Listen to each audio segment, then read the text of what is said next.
Welcome to the Interviews Podcast. Prima intenzione, Bobo anticipato, palla vagante, mette giù, recova, il tiro,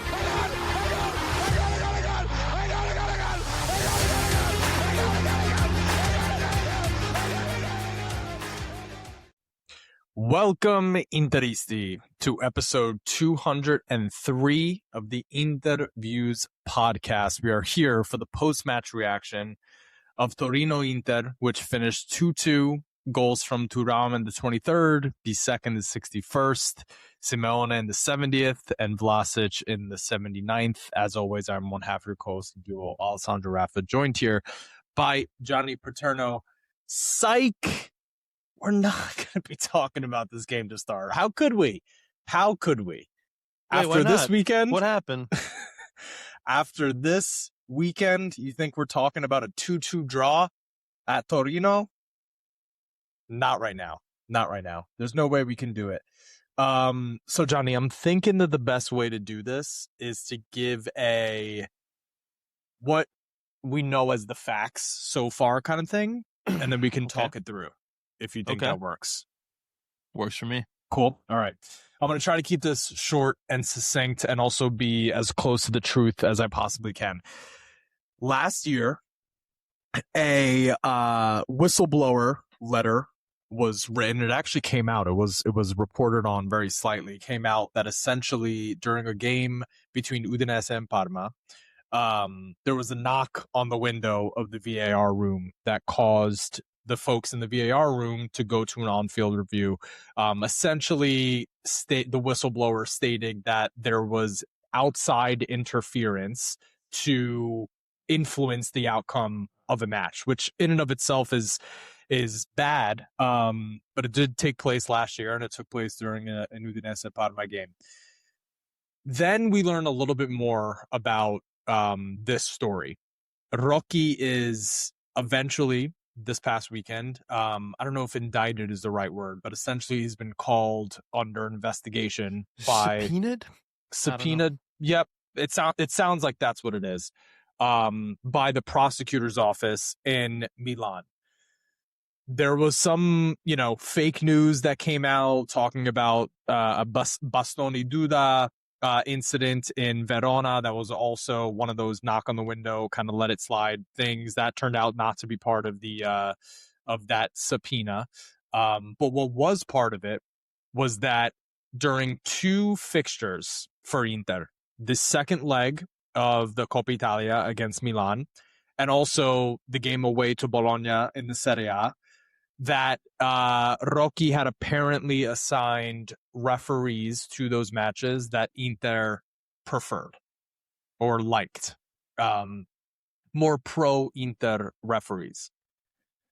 Very big accusation. The reporting from the news source that came out that, apparently got this exclusive. They also reported that Guardiola was close to Juventus a little while ago, and that's pretty much their only big story on Italian football. But regardless, they're the ones that basically try to link Inter to this story about preferences for referees by saying that there were conversations at the San Siro.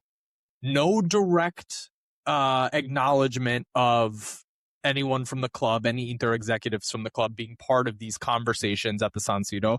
We have no idea who these conversations were with.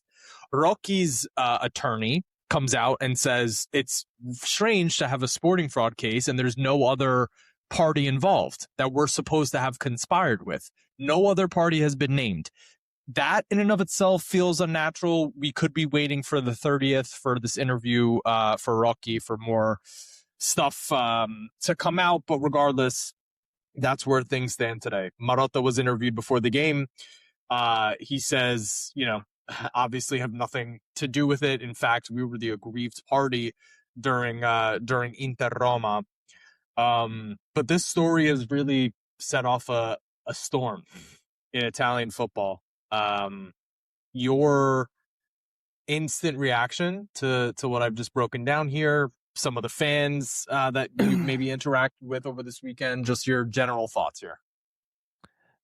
I mean, it's been a much ado about nothing is the way I look at it. People are making a big deal about it, calling for relegation. First things I want to say is the two games that were the key ones, really, the Bologna and the Roma one. We did not win. We did not win. So if we had a referee who was in our favor, wouldn't things have gone our way? There was a big call against Inter in that Bologna fixture as well. Yeah, that throw-in was fantastic for Bologna.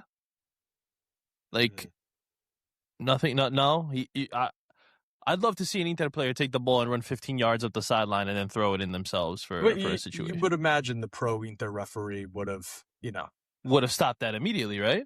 Immediately sent them right back. Maybe even sent them further away, given the amount of time left on the clock, right? To ensure that nothing happened. That would make sense given the accusation. I mean, it would, but again, nothing there. Then you see that now.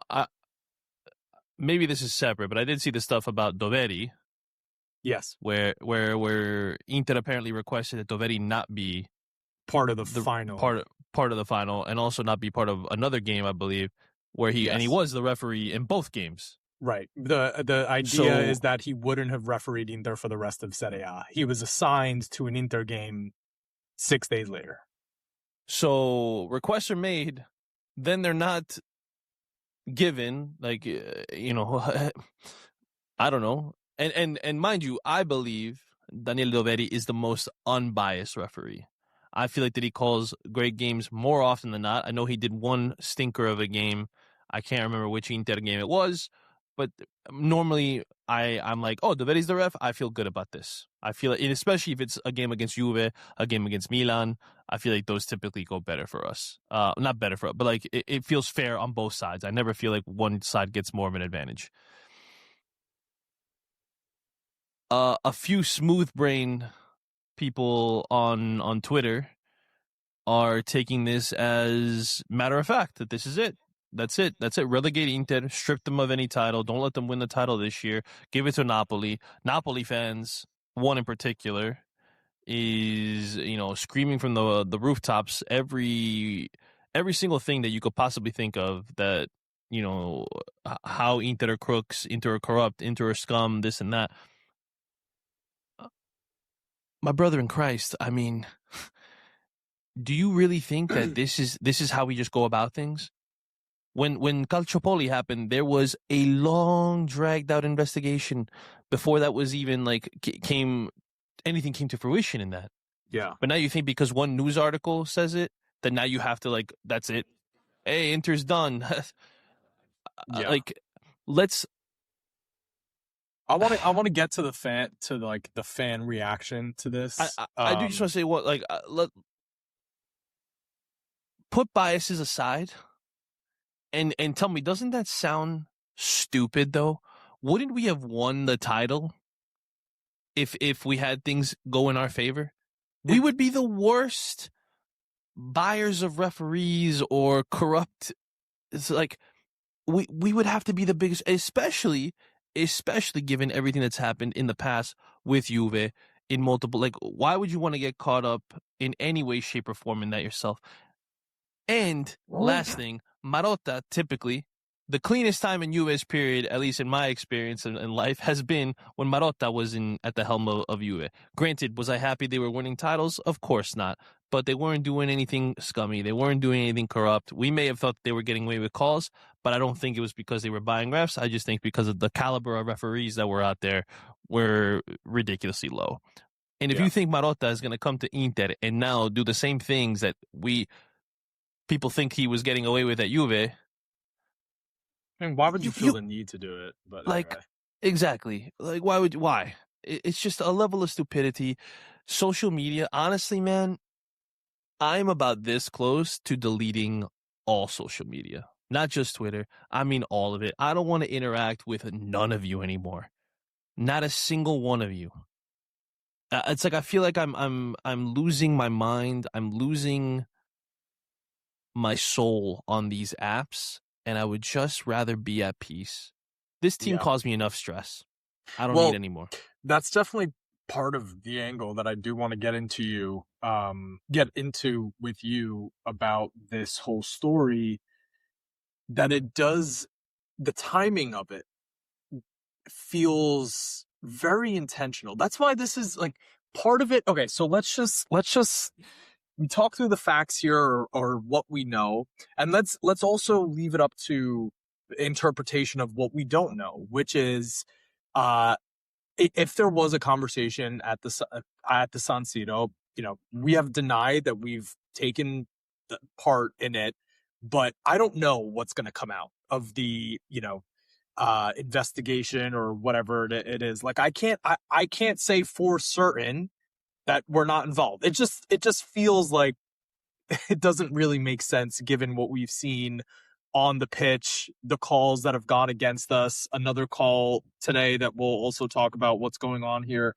But it's clearly not working in our favor if we're attempting to influence the referees here. And none of the facts as it's been presented today implicate Inter, which is why a lot of the big news sources are being very careful, because you're essentially opening yourself up to some defamation. So here's the other angle of this that I want to get into. We talk about the timing. No matter what comes of this investigation, there's now been irreparable damage done to this, what we've done this season in order to potentially win a domestic double. Our reputation, this is being shared everywhere as if it's fact, when the reality is, like, we don't know anything about this. It feels very much like, hey, we're not going to get Inter to lose the title this year, so we're gonna, throw out everything that we have here. An incident that was a whistleblower investigation that occurred for an incident last year, conveniently 1 year later, during this title run-in, is when, all of this stuff comes out. No other club is implicated. No other club had any conversations. It's just Inter. Inter was the only team that was attempting to influence the referees. It seems very, I don't know, not believable. Yet the calcio community has jumped all over it. What do you put the immediate jumping to the conclusion that Inter is involved? What do you put that on for these other fan bases? Is it a matter of, like, they've been burned in the past by Calciopoli, so they see this as like foaming at the mouth, it's going to be revenge? How do you explain it from the Napoli fan base, you're not a historical rival of us, like, but where do you think this, it seems like there's this crazy animosity that I can't really understand. I mean, for the Napoli standpoint, I think it's just because a specific someone has been bullied into, just thinking, that he's, this is the only way that he can get back at Inter, is if something like this happens. Like, listen, the poor guy, when you're 5'4" and you're just getting picked on relentlessly on Twitter, I can understand, a little anger is going to come out, so it is what it is in that sense. For the other fan bases, yeah, I think it has to do with a little, they almost feel vindicated for Calciopoli, which, ironically enough, that doesn't mean that you are now all of a sudden innocent of your crimes. That just means you have another person involved with you. So, like, it doesn't change anything. That all right, cool. Like, what are you going to take away the 0 titles that we won the year that we supposedly did this? Yep. Yeah, like, all right, cool. Punish us by 15, 20 points. Well, you want to do, like, yeah. They had a lawyer come on DAZN tonight that was basically saying that there could be implications for this title as well if Inter is implicated, which is all right, whatever. Like, honestly, like, not that I don't care, because obviously you see the calls that went against us this season on the pitch in more ways than one. Mm-hmm. If you want to take it away based on play or whatever, this stuff, and that makes you feel better and warm and fuzzy, and you want to strip Coppa Italias and what? Okay, knock yourself out. Like, honestly, like, I think you're grasping at straws, but you know what? I think at some point it's going to make people feel better about themselves, and they're going to be able to, point fingers, and they think that this is going to now make Facchetti look guilty, even though, he's been dead now for God knows how many years. Like, people are bringing up stuff about Facchetti, and they're bringing up stuff about, Moratti and all. It's like, you guys are so desperate, like, to feel, and mind you, like, I don't know, I think for you and I specifically, I don't remember us ever, like, dancing for Napoli, dancing for Juve, dancing for Milan, like, supporting them when they go up against another one. Like, I don't think either of us ever cared.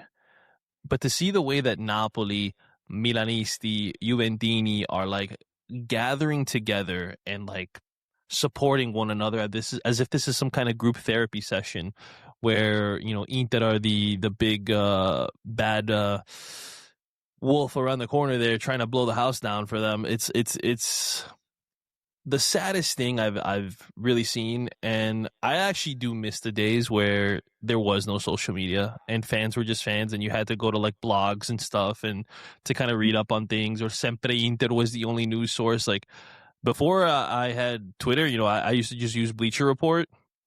That app is terrible, probably the worst sports writing ever, but the only thing I could find for Inter was that Sempre Inter was somehow being shared on Bleacher Report, and that was the only way that I was able to get any news on Inter. So it's exhausting, to be honest. Like, I'm kind of just, this story to me is a big nothing burger, and I think people are just hoping that it becomes something so they could feel better about themselves and, not be as embarrassed about living in their mother's basements and still wetting the bed and stuff like that. So I think there is there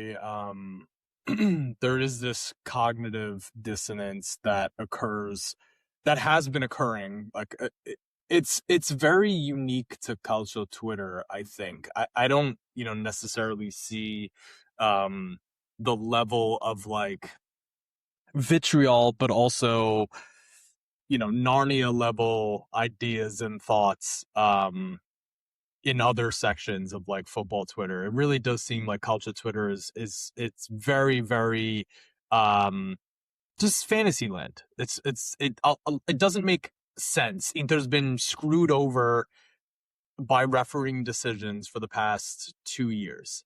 They, all we hear is Marotta League when decisions have constantly gone the other way against us. So it just, as an Interista going through this season where we are fighting for a domestic double and having to deal with all of the, like, scandal controversy every single weekend, it's been exhausting to the point where this is what they want. They, like, the people that are contro Inter want the enjoyment of this season to be nothing. That's why they talk about Kivu every week. That's why they love the Bastoni stuff. That's why they talk about the Inter block. That's why they talk about Bodo is such a huge failure. That's why they talk about this. It's constantly Inter. You didn't hear shit about Napoli spending 200 million this fucking transfer market and, finishing 30th in the Champions League table.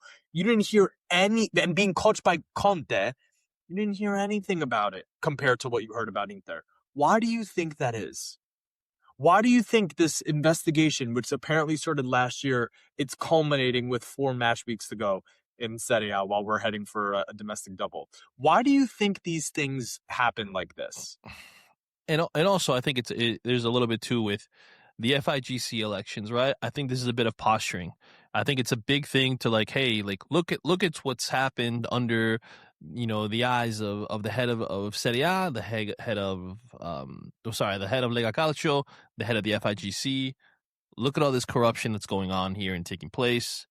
It's, let's smear Rocchi. I'm sure there's somebody who, I don't know what goes into electing the head of the referees. I would assume that there's an election coming up in that too, and it's like, boom, let's throw Rocchi under the bus. We want to get this guy in because, Inter are being successful. Even when, things don't go their way, they're still being successful. Even when referees are against them, they're still being successful. We got to do something to smear them.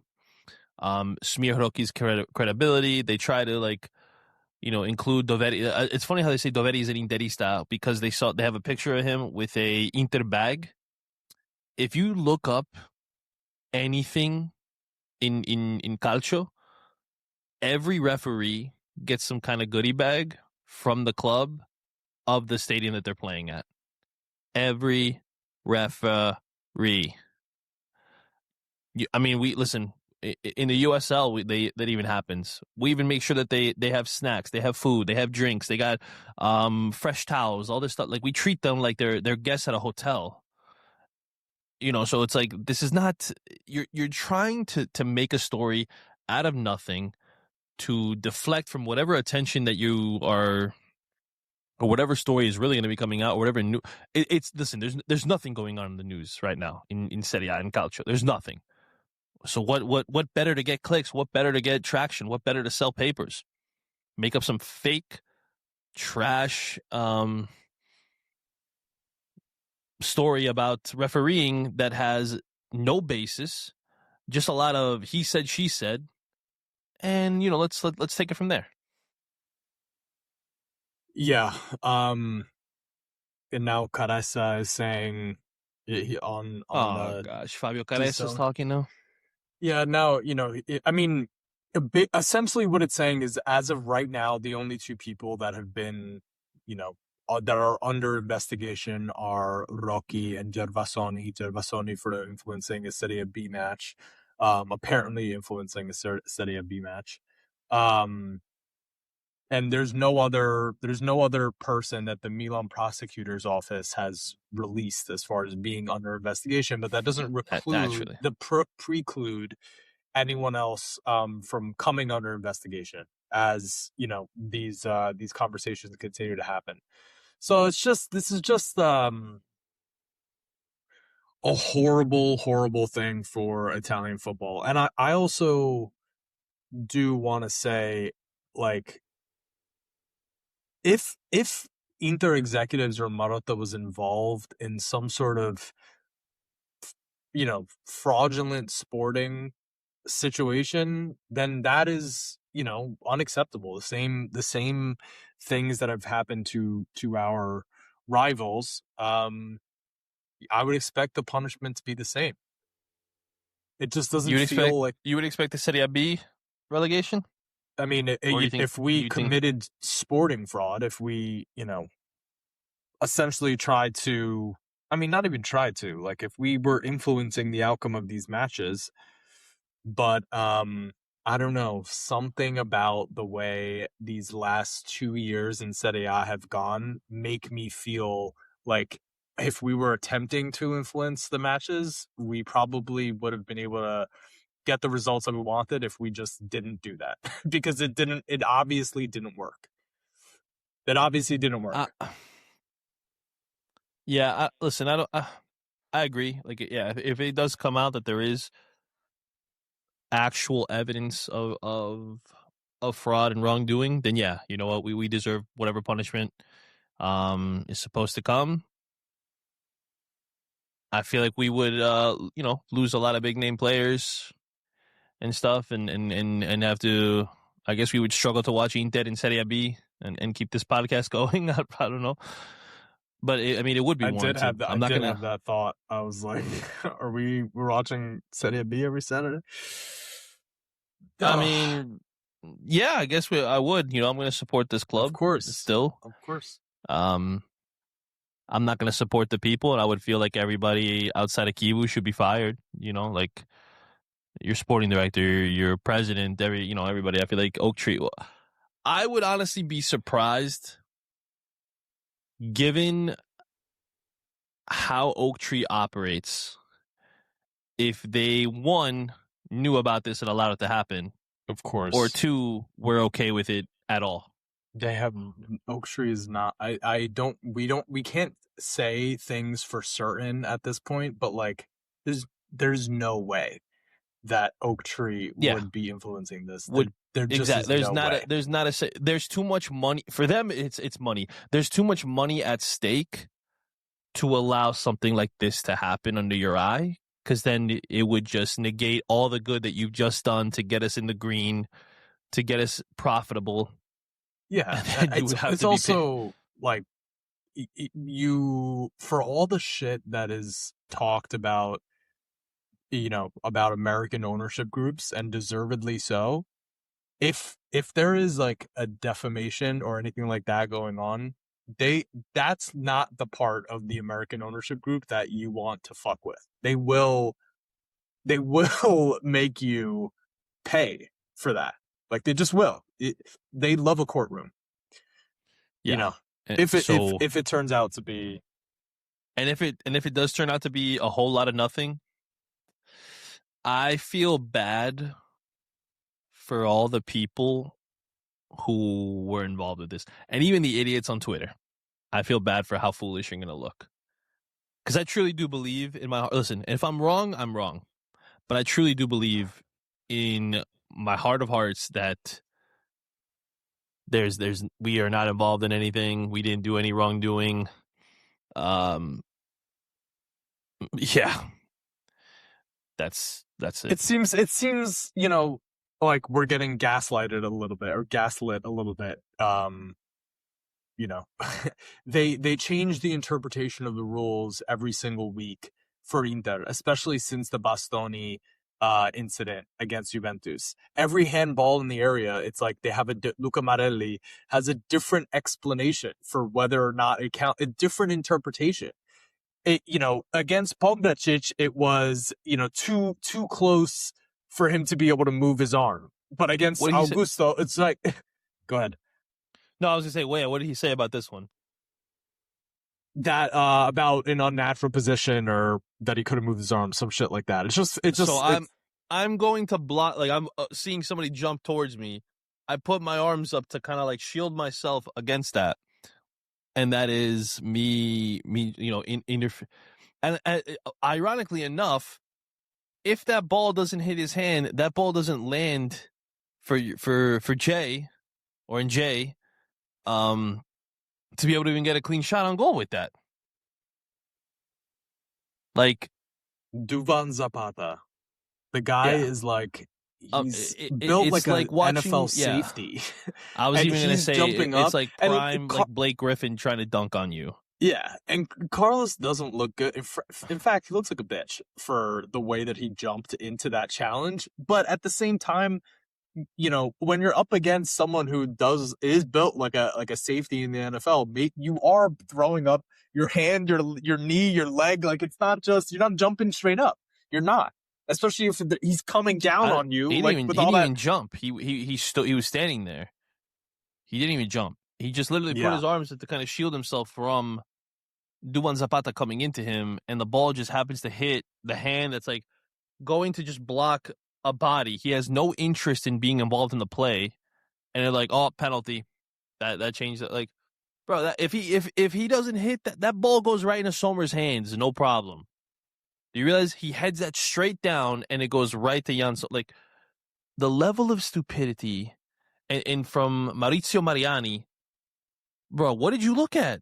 What did you look at? Well, here's what I think is happening. What has been happening since the Juventus Bastoni incident.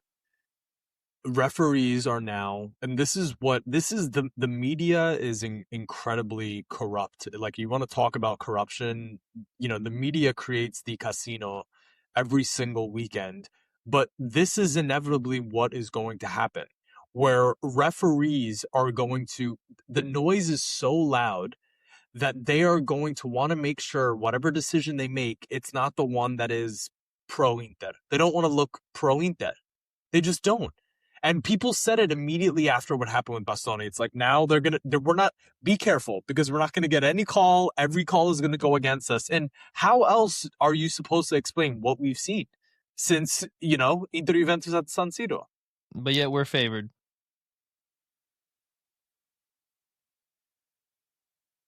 Yeah. But yet we're favored. You know what else I think is kind of like just, little side note here? Especially because the Napoli fan, I understand like the Juventus fans having gone through Calciopoli. I understand the foaming at the mouth, and like, it is kind of embarrassing. There are some, Juventini who like work for relatively good publications or whatever it might be, and they're just parroting bullshit all weekend. But regardless, I understand why they want to jump on that immediately. But for the Napoli fans, there are two very notable referees that refuse to take part in refereeing your matches, but can referee all of your rivals. That doesn't, isn't that's the first thing we should be taking a fucking look at. What are you talking about? What are you talking about? There are two of the better or more visible referees in Serie A literally refuse and cannot referee your matches, but they're allowed to do so for the rivals. Why the fuck is that not? Why is that not been the story? Am I crazy? No, not at all. Not at all. Valid questions. I'm sure we'll never get the answers to, but that's just how things go. And I don't know about you, man, but I feel like with the way this league is run, it does get harder and harder to want to watch it. It does. Well, I think really, so the Twitter has really kind of has made me feel a different kind of way because. Yeah, Twitter's definitely made me hate watching this team. It's Calcio Twitter is a cesspool. It is. People say it's like the best community. It's not. No, it's not. It's not. And it's mostly the Canadians that are terrible, man. Yeah. I have a question for you. Where is the VAR audio on the Bisek intervention against Roma? Did we ever hear that? Nope. Did we ever hear that? But Rocky said if that audio was ever played or ever released, it would be very damning. Okay. No, so there's regarding missing or heavily censored VAR audio from that Roma match. Interesting. I wonder if that ever comes out. I'm imagining we're going to continue to talk about this potential scandal, whatever it is. But I think for right now, good to get into this game a little bit. Yeah, let's do that. I'll be honest with you. This game sucked. This game was not good. Away to Torino, they have nothing to play for, yet they, put 11 men behind the ball. We had some rotation. Sommer comes back in. Darmian comes back in. Sucic is back in. Bisek is back in. Bonni retains his place. This game just was not good, and I almost, for me, had a hard time really giving a shit because I found myself on Twitter, reading through all the stuff, the allegations of the scandal. It really took me out of this game. Oh yeah, no, I had to stay off reading the stuff. I mean, I would check certain things, but I was trying to focus on the match and see what would happen. And yeah. I don't even know where to go with this match. What do you want to talk about? We could start at the beginning where I don't even know if we should start at the beginning because I feel like people are going to I feel like you can't even have an opinion on this club anymore because everybody disagrees with me. So I feel like I have to just I just had a hard time understanding our boys' thought process with putting Jan Sommer back in there. Yeah. And I didn't feel good, honestly, about this match, seeing that he was on the team sheet. I'm not saying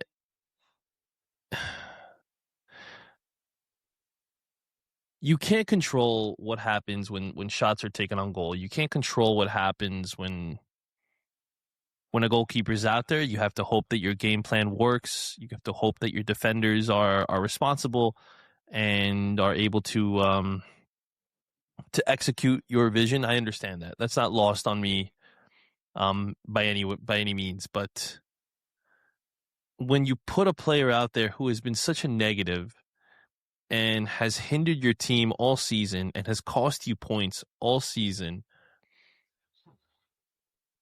it makes it really hard for me to want to defend you. It does. I'm not in the sect of fans who are Kivu out or, calling him a gym teacher. Not how I feel at all.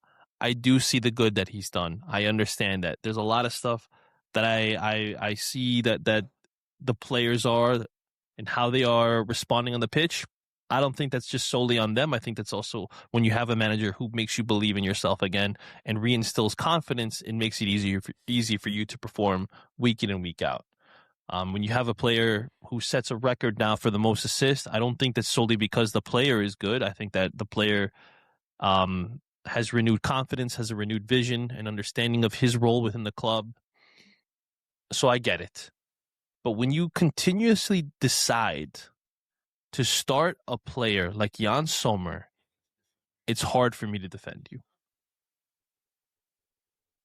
And I feel like this is just a big reason why we didn't get 3 points today. I don't have a very strong opinion about Sommer starting today because I thought that he was going to start. Like I don't know if I ever actually I thought we were past considered. You really thought we were past it? He's been the number one all season, and then because he starts after 2 games in a row, he has. But I thought after the words that Kibu said, like, yo, he knows why he hasn't started. We'll see what he does with the opportunities now that he has. I thought that meant that he would continue to get opportunities. I'm wrong. Well, it doesn't mean that he's not. I just didn't. I didn't like him today. No, I don't even remember what I just said now. I didn't like Sommer today either, but I also expected him to start. So... Hello, can you hear me? Sure. Yeah, I hear you. I think my connection is a little fucked. But I hear you, so you're not. You can hear me now? Check 1 2 on the mic. I've never stopped hearing you. Can you hear me? Okay. Am I good? It's trying to reconnect. Sorry, guys. Yeah. I don't know if my internet. No, I hear you. Cool. All right. Yeah. I don't have a strong opinion on Sommer starting today because I did expect him to come back into the side. I didn't think he would go the rest of the season with Joseph Martinez, although, ideal world, that is what, we all want. And you got reports coming out that they're not completely out on Joseph Martinez and they may save the money instead of spending it on Vicario. So we can only hope that is the case. Yeah, I mean, Joseph Martinez is a better goalkeeper than Jan Sommer today. The reasons to continue to go to Jan Sommer have nothing to do with sporting merit. It's likely, just out of respect for him. But we don't know that for sure. And yeah, I've disagreed with him starting all year, but I'm not going to work myself up over it because, it's almost done with him back there for us. What did you make of Bunny today? Because I am really, really unhappy with the attitude on the pitch sometimes out of him. He has moments where he can really light it up, but they're also his body language on some things is really, really poor. Are you concerned at all about Bunny and where things are at with him? Yeah, very concerned. I see a player there with, I want to say it's a little bit of like a Balotelli complex. When things don't go perfect, you could see it in the attitude, you could see it in the face, you could see it in the body language. It's a bit frustrating. It's like, dude, you're not going to score every game. You're not going to be perfect every game. Defenders are going to play you hard. They're going to mark you. You should look at that as a badge of honor, where they see you as someone who is a threat, and you should want to overcome those moments of difficulty. Thuram, listen, I'm starting to wonder, should we actually sell him if an offer comes in? Because what are you going to do if, God forbid, Lautaro's injured at any point next season? Thuram is sold to PSG, and your only options are Piu, Boni, and I don't know. I don't even know where the money would go, to be honest. Like, I really have no faith in this ownership to get things right. And it does make it a little hard when you have a player who I thought that he might have been the worst player on the pitch today, all things considered, because Boni was just, like, I don't know. I just didn't like it. I didn't like what I was seeing from there. There was times where he was like getting, challenged on runs, and as soon as the ball gets taken away, he stops. He gives up. He's out of the play, What and about the Torino's able to go in breakaway the that he had? Like he he didn't even run. went He didn't even in run full behind. speed, in my opinion. He really wasn't even trying. It was almost like he was trying to run out clock. That was the body language. It was like, what the fuck is this guy doing? Yeah, like, dude, like run. Like, you have more pace. Yeah. Like, just beat your man. You're clean on goal. Who knows what happens? Like, and even when he took the shot, I think it was in the first half, where he didn't want to pass to Bisek, who was making the run in the box, and he took the shot himself. Like, after, like, it was like a half-hearted shot. And then after he, like, hit the goal, he just kind of, like, turned around, walked back. Like, I don't know. It really bothered me what I was seeing out of him today. And, yeah. Talent is one half of the equation, but attitude is the other half. And that is something that Bunny really needs to work on. We've seen it, like, in even some substitute appearances, but most of the time, if he's starting from the beginning of the match, I don't know, he has these moments. Maybe it's just too much time on the field where he has moments where he kind of takes plays off a little bit. So we gotta remedy that. We gotta see what that looks like. How do you think Bisek looked in his first game back after the injury? Gets on the score sheet with a towering header off of a corner. Good to have him back for sure in the rotation options. Good to have him back, yes, in that sense. I thought defensively, though, some things I wish that he would iron out. I think on the first goal, you saw just miscommunication between him and Carlos Augusto, losing their man there. And, when you have, I mean, first of all, great pass. I forget now who did. Was it? No, it was Giovanni Simeone who actually did the flick back and then peeled out and made the run in the box.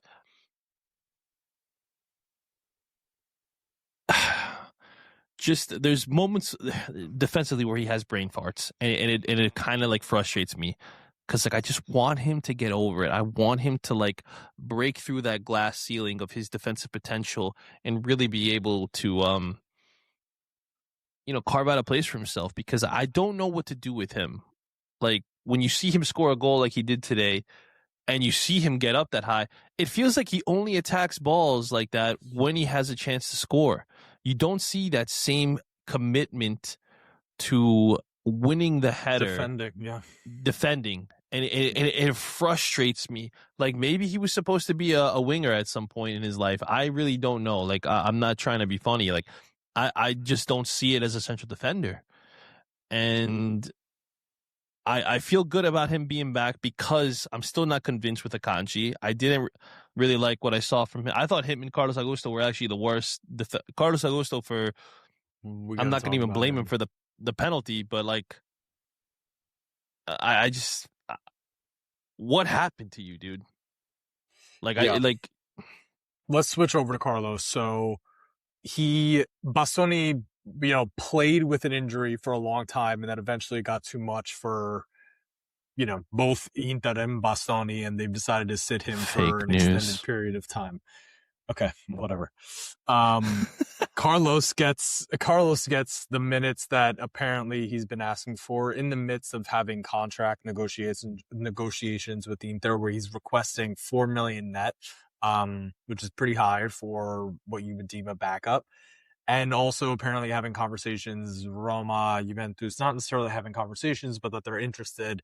Roma, Juventus, Atalanta have all been linked with Augusto, who decided that he wants to be a starter next year. The performances, if these are your desires and your demands, they do not add up. They do not match whatsoever. Yeah, I mean, to me, I'm starting to just feel okay with like you being the player on your way out. I don't have an issue. Like, you're not someone I'm attached to. I don't feel like a sense of loyalty to. I thought that you were a good rotational player and you had great defensive solidity. Now it's like, and I feel like he's going through the type of thing that Dumfries went through when he was going through his contract negotiation, where it's like you're not really putting in the best efforts. You're almost like trying to preserve your body. You don't want to get injured. You don't want to like risk yourself because like you want that payday and you want to go, whatever, or go somewhere else. And if that's your mindset, then I'm cool with you not being here. I really am. Like, you're not. First of all, a rotation player, in my opinion, is not worth $4 million a year. I'm good not paying you that much. Like, I think he's good. Like, I think he could start for Roma and even with Inter. Like, he could start for an extended see what you period. said though. You see what you said for Roma. Yeah, for Atalanta. You're not starter quality for Inter unless we're playing the likes of Pisa, Lecce, Hellas Verona. I don't want to disrespect him because I think he's been better than that. But he also, has. But right now you're not. Yeah, right So now it's not looking good. I'm not paying you that much money. Plain and simple. You can't drop your level like this during a negotiation. During contract negotiations, you can't. You've lost all leverage. His agent in my opinion. must be literally losing it. Yeah, and then he gives up a costly penalty that costs us 2 points. Like, granted, I don't think it's a penalty, but at the end, it's still called. Yeah, it's never a penalty, but it was still called. You're still at fault.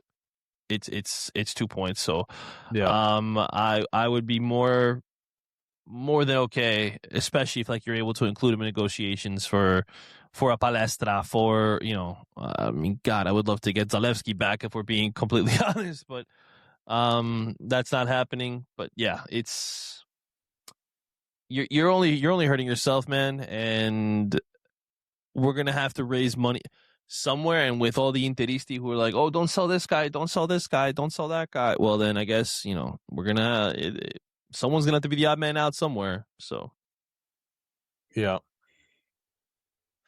2-assist day from Fede Di Marco. Breaks the record for assists in Serie A by a defender. Maybe is it by a defender or is it total? I gotta look it up. Total. But either it's total. It's the record. There's some because Papu Gomez had the assist record. Yeah, and depending on the data source that you're using. But it looks like, he just needs to get another couple ones down the line and all the data source nonsense will go out the window. The back post, the cross of the back post for Thuram's goal was perfect. Chef's kiss. Chef's kiss. It really makes you feel like when we move on from Di Marco, an entirely different change of formation needs to occur, or a different skill set needs to be slotted on the wing, because for what Di Marco does, the delivery from the areas that he is able to deliver from, there are no other players that do that at the wing back position. Either we switch entirely to the wing being covered by, an actual winger, or whoever that wing back is that steps in on the left has to be like a burner with speed that beats his man down the side. And like the delivery doesn't need to be that good as long as he's like, destroying whoever his opponent is, and deleting people in that regard. But I just don't think you can replace Di Marco, the certain skill set that he brings to the team. No, of course. Listen, his skill set is irreplaceable. If you want someone with a left foot like that, you're not going to find it.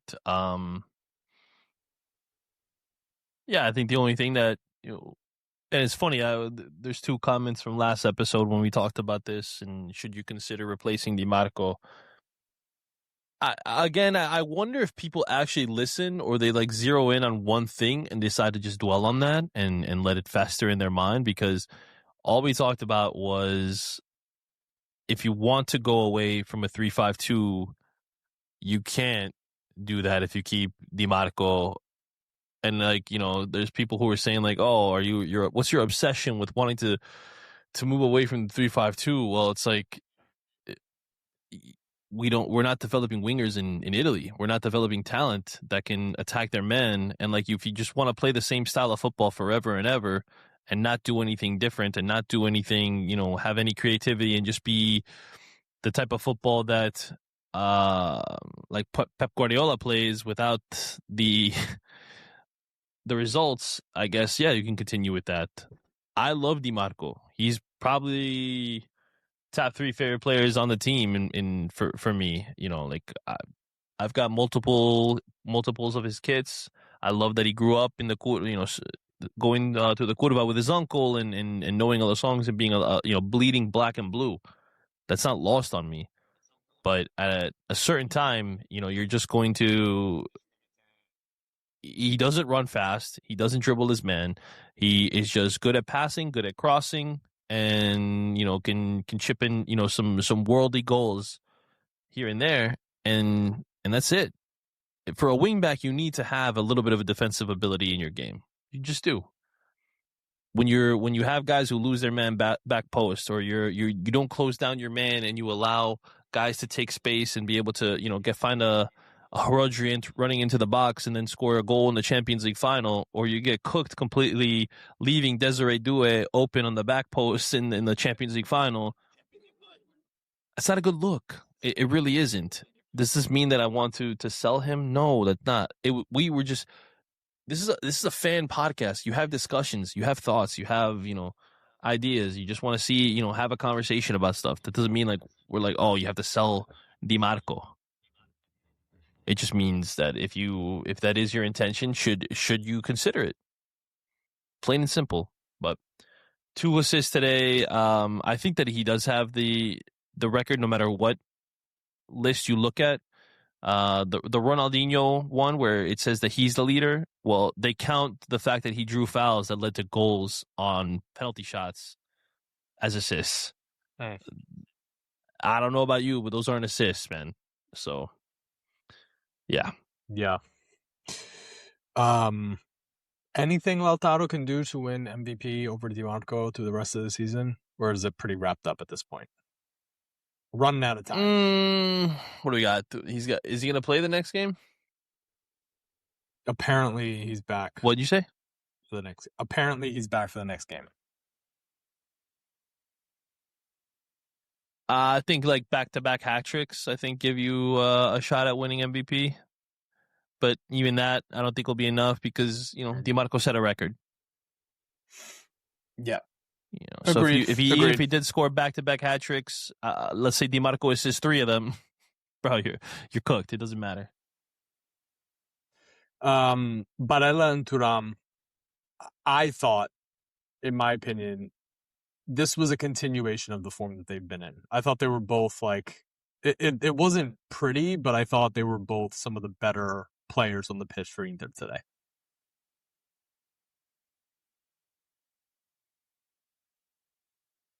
Oh no. Uh-oh. No, I still hear you. Hello? Yeah, I hear you. You did cut out for a second, but I hear you.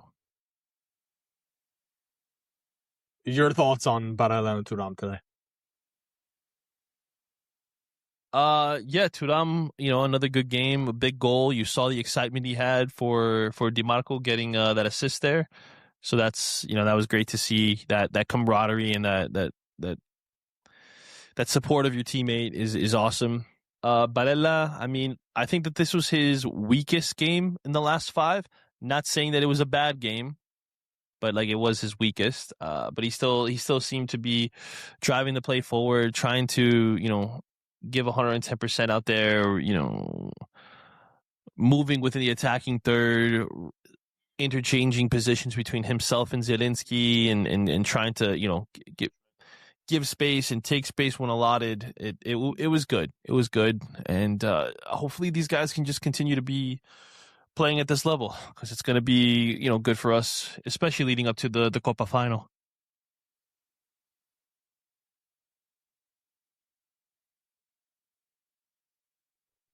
Oh, I lost Alessandro. All right, well, Yeah. Darmian gets a rare start. Something I don't think a lot of us expected to see, right? I think a lot of us were thinking it would probably continue with Dumfries down that right side, but I think that Kibu may have thought, hey, this is a better time than any, to let Darmian get another run out with the club, allowing him to kind of fade into his end of his time here at Inter. He doesn't really offer anything going forward, right? There is a little bit of a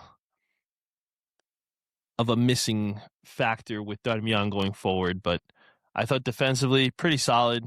He did what you kind of expect him to do. Nothing more, nothing less.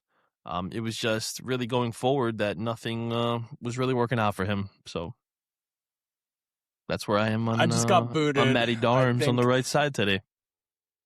I just got booted. I think Coney or someone is intercepting the feed of this podcast since we're discussing the scandal and are trying to silence us here. But sorry guys, I don't know why I keep getting booted here. All right, you want to get into some of these questions and then get out of here? You want to just go to the speak pipe first? We got a few. Let's do it. Let's see. All right, first up, let's go with Nick Costa. Another week, another scandalous referee decision against Inter. How is that ever a penalty? I thought it's a clear and obvious error. The referee saw it. Oh, it's an unnatural position. I guess, according to Serie A, there is no natural position other than gluing your fucking arms to your sides. Because it doesn't matter if you're jumping, sliding, bracing for impact. When someone's jumping in you and your natural reaction is to put your hands up. But I guess it's unnatural to put your hands up when someone's jumping into you, when you're clearly not trying to play the ball. Shouldn't be this upset. We needed 4 points, right? Next week we win the title. And aside from like a 15-minute window, everything went well, except for 15-minute window. Kivu had his thumb up his ass and watched his tired players get run all over. But whatever. Hopefully next week we clinch. Take care. The anger is that's it. That's it. Spot Nick. on. Just win next week. Who cares? Oh, sorry. Oh, you have me? You can go. You can go ahead. All right, intertwined. Hey guys, intertwined here. Today's game was frustrating. I gotta be honest, I didn't like the way we played, and even though we went up 2-0, on the basis of the performance, I don't know if we deserved to win 2-0 because we were very inconsistent throughout the game. I didn't like the pairing of Akanji and Bisek in the back today. I think they were very shaky. I think overall we were very shaky in the back, and we're fortunate to go up 2-0 when we did, because we weren't always very good in the middle and the front either. I think Tuan put a good shift in. I think Barella was good, and the frustration aside from the ridiculous penalty that they gave on Augusto and the fact that Coco's handball did not even get a review. I have a question for you guys. Could it be possible that our assistant coaches are not good enough? Because I'm seeing some things in Pio and Bonnie that are just not improving, and that are supposed to get better positioning wise and the ability to make runs and see plays develop. What do you guys think? What do you think, Johnny?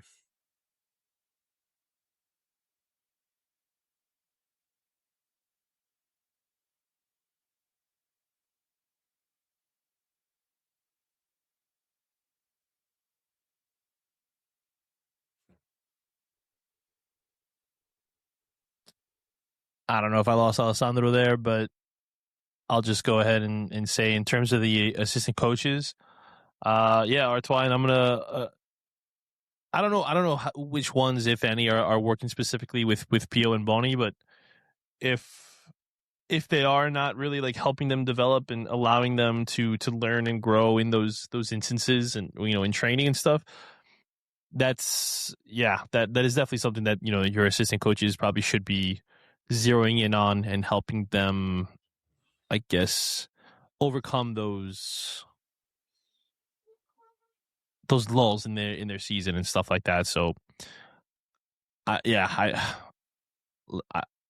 know how it goes on the USL level. I obviously have no idea what that's like in Serie A and how trainings are conducted and who's handling what portions of it. But you would hope that your young players would still sense some kind of motivation, some kind of desire to want to improve their games. And I don't think it's a lack of desire, at least from Pio's point of view. But Boni is kind of giving off, like Balotelli pouty vibes. It's kind of hard. It's kind of hard to see that because his career at Inter started with such great promise.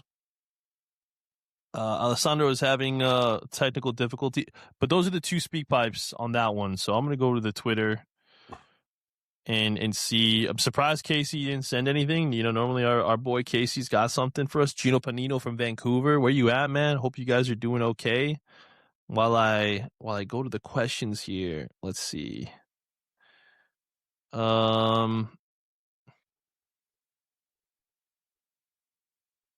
First one we got here is from Frank Sinopoli. Summer is so brutal. I just can't with this keeper. Still a few minutes left. Dude, 100% agree. Alessandro just sent me a text, so let me check that real quick. Let me see what our boy said. Unable to connect. We're having issues reaching out our server. Please verify your... Yikes. All right. I will handle, I guess, closing this one out solo. Sorry, guys. Peter Jordan, he just sent the GIF. I wish I could share it up here, but it's of Didier Drogba saying it's a disgrace after the match with Barcelona. That was a complete robbery. Lee Theobald, I know it doesn't matter in the end because of the title race is over, but that handball today was absolutely scandalous and unbelievable. Yeah, I mean, dude, I totally agree. I don't understand how that doesn't draw more ire. It's more so what's going on in the news regarding Inter. Nobody really cares when things go against us. Ray Monaco, another game, another robbery. They change the handball rule depending on the team every week. Exactly, man. 100%. M8 Zeki says, don't want to sound too negative, but is our backup strikers good enough? Boni hasn't scored since January, and until today, I disagree with Johnny's thoughts on Akanji, but today proved why he's right. Thanks for the content, guys. I'm just going to look at the camera because he said, I'm right. Yeah, I love that. Thank you for finally recognizing that I was right all along. The man that I'm beefing with comes to the defense, though. He's like, not exactly. Boni sucks when he plays with Thuram. With the other two strikers, he's good. Akanji is a great right center back and a suspect center back from Andrew DBN, the South African Interista, who we just don't get along. R. says, I hate conspiracy theories, but our fan base said yesterday, watch out for scandalous calls today, and it happened. Everyone hates on Patrick Kendrick, but even he, on both occasions, the Coco call and the Augusto call, questioned decisions to not review and not review respectively. Yeah. I mean, was it Patrick Kendrick today?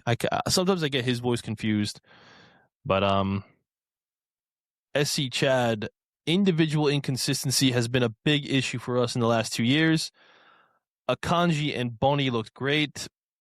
That's so funny. It's like differing points of view between him and M8 Zeki. But now it look like shadows of themselves. Well, I guess I should have finished the sentence. Boni's attitude concerns me, which is what me and Alessandro were saying.